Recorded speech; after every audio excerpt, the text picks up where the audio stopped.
আমাগো এখন টক দই বানাইতেছে।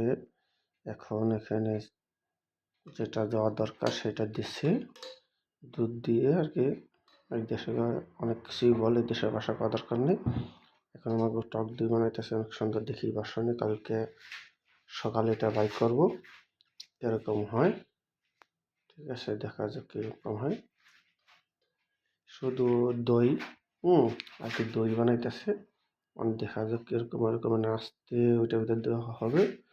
ঠিক আছে, আস্তে দিল, দিয়ে এখানে বসাই দিল। সুন্দর করে দই বানাইতেছে, অনেক ভালো হবে। এখন ঢেকে দিতেছে। এখন ওই কারেন্টের মাধ্যমে কিন্তু ওটাই সুন্দর করতেছে। এই যে আরো রয়েছে, আর একটা হবে। ঠিক আছে, আর কি ফ্রেশভাবে বাসায় আমরা বানাইতেছি ইনশাল্লাহ। আগামীকালকে খাওয়া হবে।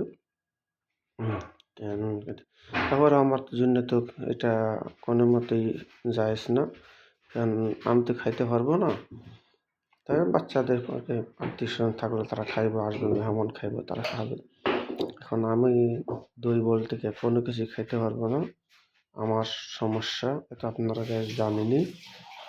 আমার জন্য সবাই দোয়া করবেন যাতে আমি সুস্থ হইতে পারি, আগের মতো সুস্থ হয়ে কাজে যেতে পারি। এটা আমি দীর্ঘ সময় দীক্ষা কাজে যেতে পারতেছি না।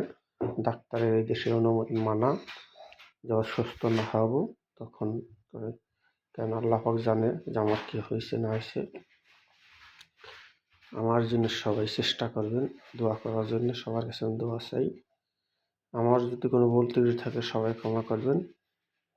আমি যতটুকু পারি ততটুকু চেষ্টা করি আল্লাহ পাকের ইশারায়। যাক, যা পারে ভালোই করে আল্লাহ পাক, সমস্যা নেই। তাই সবাই ভালো থাকেন। ওকে ভাই, আল্লাহ হাফেজ।